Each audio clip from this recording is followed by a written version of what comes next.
प्यारे बच्चों, मैं हूं शंकर सर और MAVN की ऑनलाइन क्लास में आप सभी क्लास 8 संस्कृत के अंतर्गत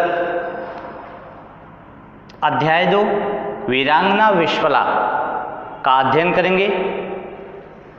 पाठ का सारांश और भावार्थ से अध्ययन हम लोग करेंगे। तो आइए सर्वप्रथम चैप्टर को और उसके सारांश को जानने की कोशिश करते हैं। इस पाठ में आपको खेल नाम का एक बड़ा प्रसिद्ध राजा था, उसके विषय में बताया गया है। उसकी बड़ी वीरांगना, बड़ी वीर पत्नी जो थी उसका नाम था विश्वला, जिसके नाम से ये चल रहा है वीरांगना विश्वला। बहुत ही वीर स्त्री थी उसकी, जिसके साथ खेल नाम के राजा का विवाह हुआ था। एक बार विश्वला अपने राज्य पर अक्सर आए दिन आक्रमण करने वाले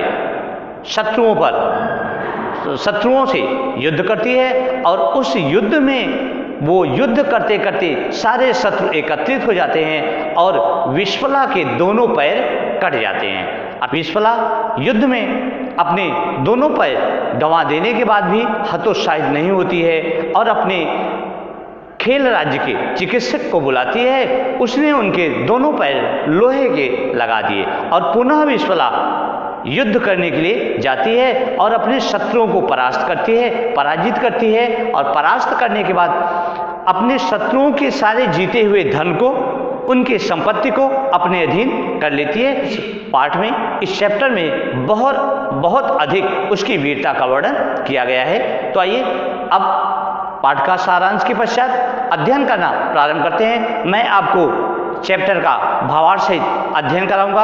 आपको अपने स्क्रीन बोर्ड पर चैप्टर दिखता रहेगा। आप चाहें तो अपनी बुक से भी देख सकते हैं या अपनी स्क्रीन बोर्ड पर देखकर भावार्थ सहित उसका अध्ययन कर सकते हैं। तो आइए अध्ययन प्रारंभ करते हैं। तो बच्चों, आइए क्लास प्रारंभ करते हैं। आपका दूसरा चैप्टर है वीरांगना विश्वला। तो आप ध्यान देंगे।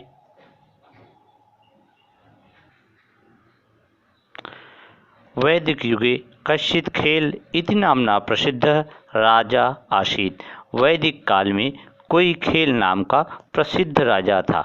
सह क्रीडायाम अतीव कुशल विशेषज्ञश्च आसीत्। वह क्रीड़ा में, खेल में अत्यधिक कुशल और विशेषज्ञ था। अतएव तस्य नाम खेल इति आसीत्, इसलिए उसका नाम खेल था। तस्य पत्नी, उसकी पत्नी अतीव युद्ध निपुणा, युद्ध में अत्यधिक निपुण आसीत् थी। यस्या नाम विश्वला इति आसीत्, जिसका नाम विश्वला था। और आगे के पैराग्राफ में दिया गया है, एकस्मिन् युद्धे सा युद्ध कुर्वन्ति शत्रुभिः परिवेशिता जाता। एक दिन वह अपने शत्रुओं से युद्ध कर रही थी तो शत्रुओं ने उसे घेर लिया। तस्या द्वौ अपि पादौ छिन्नौ सा विकलांगी अभवत्। उसके दोनों पैर काट दिए और वह विकलांग हो गई। परंतु वीरांगना विश्वला हतोत्साह न जाता, किंतु वीरांगना विश्वला हतोत्साहित नहीं हुई। तस्याः साहसम वीरताम उत्साहम च, उसके साहस और उत्साह, वीरता और उत्साह को देखकर खेल राज्यस्य मार्ग निर्देशक उत्तस्य तस्याम एव रात्रो, उसके साहस और वीरता को देखकर खेल राज्य के मार्ग निर्देशन में उत्तस्य उसके उसी दिन, उसी रात देव चिकित्सकों उस चिकित्सक ने, राजवैद्य ने अश्विनी कुमार को आहूतवान बुलाया गया। तो च विश्वलाए लौह निर्मित, उसने विश्वला के लोहे से बने हुए पैरों को अकल्पत्यात लगा दिया। सा च वीरांगना तत् अतीवोत्साहयुक्तात् शत्रुभिः नीतं धनम जीतवत्। और उस वीरांगना ने इसके पश्चात शत्रुओं को परास्त किया और उनके धन को भी जीत लिया।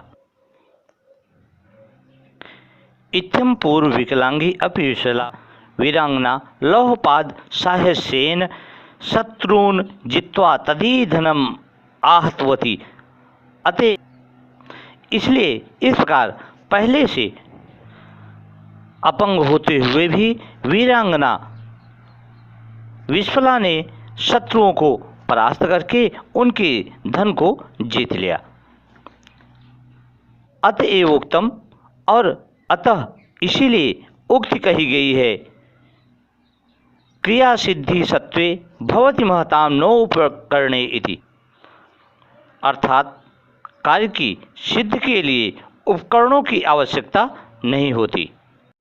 तो बच्चों, यह वीडियो आपको कैसा लगा?